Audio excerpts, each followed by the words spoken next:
Shortcut সময়ে shortcut রান্না। আজকে রান্না করতে একদম ইচ্ছে করছিল না, ইচ্ছে করছিল বেবিদের সাথে খেলতে খেলতেই পুরোটা সময় কাটিয়ে দিই। ফ্রিজ থেকে এক বক্স রেডি করা ভাত নামিয়ে নিয়ে এর অর্ধেকটা ডিম ফ্রাইড রাইস করলাম, বাকি অর্ধেকটা ভাত দুধ চিনি দিয়ে ফিনে বসিয়ে দিলাম। আমাদের দেশে রান্নাটাকে প্রাধান্য দেওয়া হলেও বিদেশে কিন্তু সম্পর্কগুলোকে বেশি প্রাধান্য দেওয়া হয়। সেখানে রান্নার টাইম লেন্থ কম, কিন্তু প্রিয়জনের সাথে সুন্দর মুহূর্তগুলো অনেক বেশি পরিমাণে কাটানো হয়। আর তাই ওরা একজনের প্রতি আরেকজন অনেক বেশি লয়াল থাকে, যেটা বাংলাদেশের সম্পর্কগুলোতে একেবারেই না। এদিকে আমার ফ্রাইড রাইসটা প্রায় হয়ে এলো, এখন আমি এটাকে একটা প্লেটে তুলে নিচ্ছি। আর ওদিকে ফিনিটাও কিন্তু রেডি, এটাও একটু সার্ভ করে নিলাম। একটা লম্বা সময় একই কাজের পেছনে ওয়েস্ট না করে সময়গুলোকে যদি ছোট ছোট করে ভাগ করে নেওয়া যায় এক এক কাজের জন্য, তবে কিন্তু সবকিছু খুব সুন্দর করে হয়ে যায়। এরপর সব কাজ শেষ করে নিজের জন্য একটু সময় বের করা যায়, আর সবচেয়ে বড় কথা ফ্যামিলিকে পর্যাপ্ত সময় দেওয়া সম্ভব হয়। আর ফ্যামিলিকে পর্যাপ্ত সময় দেওয়াটা কিন্তু most important part of life. কিন্তু কোয়ালিটি টাইম কাটাতে গিয়ে কিন্তু আবার একেবারে না খেয়েও থাকা যাবে না।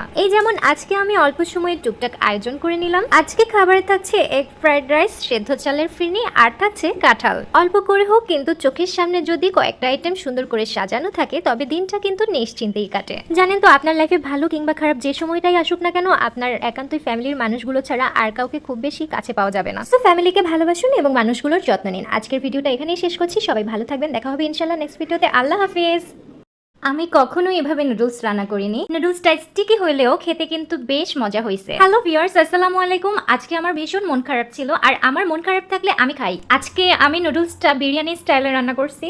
আলাদাভাবে পানি দেওয়ার ঝামেলা ছাড়াই কড়াইতে পানিটা ঢেলে একেবারে নুডলস দিয়ে দিছি। বিরিয়ানির ক্ষেত্রে পানিটা টেনে আসলে যেমন ঢেকে দিয়ে সেদ্ধ করে নিতে হয়, আমি জাস্ট সেটাই করছি।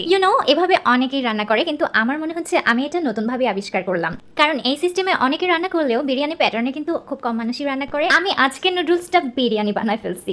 বিরিয়ানিতে যেমন মাংসের সাথে চালটা দিতে হয়, আমি চাল না দিয়ে নুডলস দিয়ে দিয়েছি। রান্না করার সময় ভাবছিলাম কি জগা খিচুড়ি না বানালাম, কিন্তু খাওয়ার পরে বুঝলাম নতুন কিছুই আবিষ্কার করে ফেলছি। মন খারাপ কিংবা শরীর খারাপে ঝটপট করে এটা বানিয়ে খেয়ে নেওয়া যাবে। পেটও ভরলো, আবার বেশি প্রেশারও নিতে হলো না। আমি এখন ভাবতেছি এটার নাম আমি কি দিব। এই নুডলস বিরিয়ানিটা আমার মতো যাদের 24 ঘন্টার মধ্যে 48 বার মুড সুইং করে তারা ট্রাই করে দেখতে পারো। মুড সুইং এর মাত্রা কমে 20 to 30 টাইমসে চলে আসতে পারে। আর যখন তোমাদের খুব বেশি মন খারাপ হবে তখন জাস্ট খাবা, এক একটা নতুন রেসিপি আবিষ্কার করবা, খাবা আর ভিডিও বানাবা। দেখবা কেন যে মুড সুইং হচ্ছিল সেটা ভুলেই যাবা। তোমাদের সাথে সবকিছু শেয়ার করতে গিয়ে আমি ভুলে গেছি যে আমার কেন যেন মুড সুইং হচ্ছিল। তো মন যেহেতু ভালোই হয়ে গেছে, যাই গিয়ে একটু ঘরের কাজ করি, কারণ আবার কখন মন খারাপ হয়ে যায় বলা মুশকিল। তখন আর কিছুটি করতে ইচ্ছে করবে না, জাস্ট শুয়ে থাকতে ইচ্ছে করবে। মন খারাপ থাকলে আমি না কিচ্ছু করতে পারি না, জাস্ট শুয়ে থাকি। আচ্ছা, পৃথিবীতে মানুষগুলো এত আজব কেন? কেন যে মানুষের মন খারাপ হয় মানুষ সেটা নিজেও জানে না।